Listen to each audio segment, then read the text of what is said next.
Hey guys, what's up? So today, I'll be doing a video on how to check who are those people na nag-unsubscribe in the last few 28 days at least.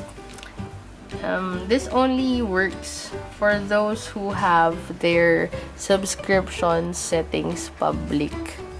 Ayan. So I will tell you sa dulo din on how to do that, but right now I will show you how to check the list. This is the list. So, let's go to YouTube. There I am. Yan, naka-sign in na ako. So, mag-sign in kayo. Make sure nakikita nyo dito yung mukha nyo po. Tapos po, you will go to your YouTube Studio Beta. Tapos po, so this is your recent subscribers and okay. Ayan po sila yung mga subscribers ko na naka-on yung public, yung subscription naka-turn on sa public. So, ganito po gagawin natin. Say, kahapon, ito yung mga subscribers ko. Kakopy po natin mula dito. Copy po natin hanggang sa baba. Control C. Tapos, go to Excel. Tapos, go to Excel. Tapos, dito kasi bandang gitna ilalagay yan kasi para makita nyo. Pero pwede naman dyan. Basta ewan ko dito ko lalagay. Yan. Control V for paste. Yung copy pala is Control C. Shortcut. Paste is Control V. So, ayan na po yung list ng subscribers natin. Close up natin ng konti mga kapatid. Ay, zoom out. Ayan. Ayan na po yung mga subscribers ko on an Excel spreadsheet. As you can see, nandun din po yung mga pictures. Ayan. Feeling ko link to eh. Link po siya papunta sa channel. So, wag na lang natin galawin. Nilakihan ko. As you can see, hindi siya clear list na parang makikita nyo lang na listahan. Pero wag nyo nang galawin. Kasi, kunyari, yan yung kahapon nyo. Nilagay mo siya ng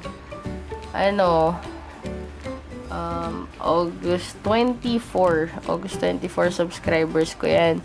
Tapos ngayon, kunyari, August 25 na. Yan. Let's say nawala tong dalawa ko pong subscribers. Shoutout, sana Boholano and Sis Lizelle. Thank you for subscribing po.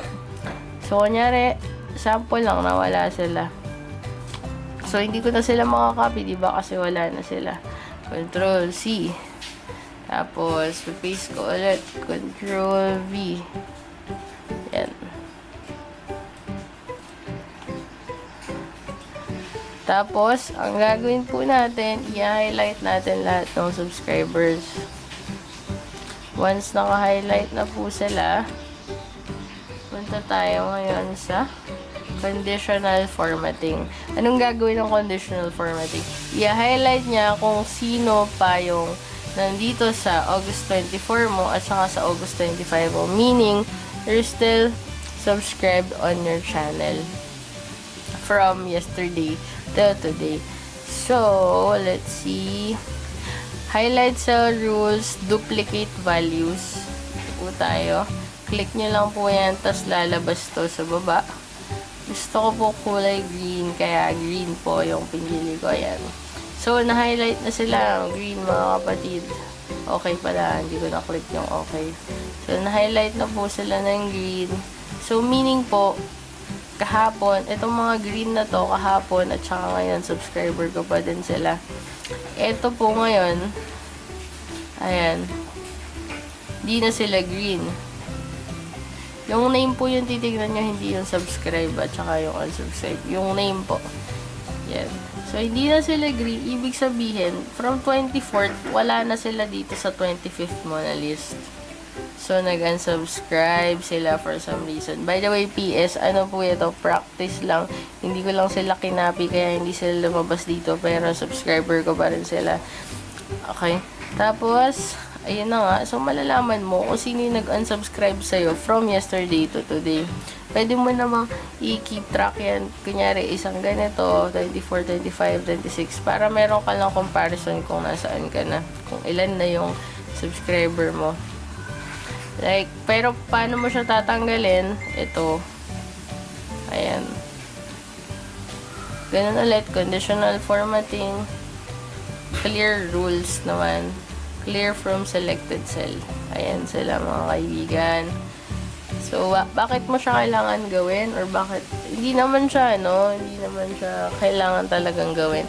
Ito lang, para dun lang sa mga gustong makita kung sino yung nag-unsubscribe sa kanila for whatever purpose it may serve.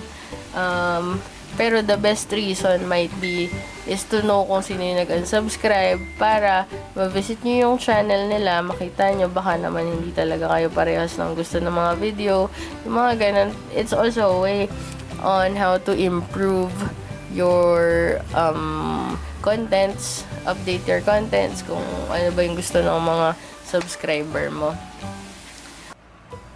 Guys, pala, please note, this is very important. Kapag hindi sila lumabas, dalawa ibig sabihin nun. It's either nawala sila, nag-unsubscribe sila, or bago silang subscribers today. Okay? So, this is, only for those na want to track yung subscribers nila and wanna take care of their subscribers better. It's an extra effort actually. Pagpasensyahan nyo na din yung boses ko guys kasi meron po akong ubo, sipon, sakit ng ulo at walang pera. Charot.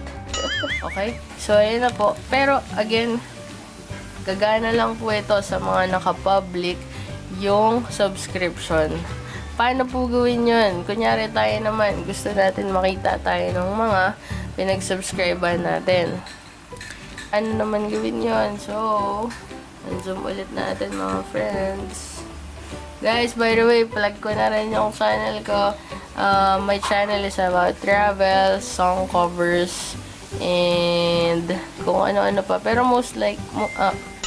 pero kadalasan travels and events. Itong dalawa, events, travels. Marami pa akong pending, hindi ko pa rin na-upload, but it's more on that niche. So, punta tayo dito sa mukha ko. Guys, CJ Sayo, please subscribe. Tapos, punta ka sa settings. Tapos, nasa na nga ba yun? Nakita ko na yung ganyan eh. Ayun, privacy. Pagpunta mo sa privacy, i-uncheck mo yung subscriptions para hindi siya private, magiging public na siya. Then, i-save nyo. Ngayon, pag nag-subscribe kayo sa ibang channel, merong magno-notify sa kanila na nag-subscribe ka.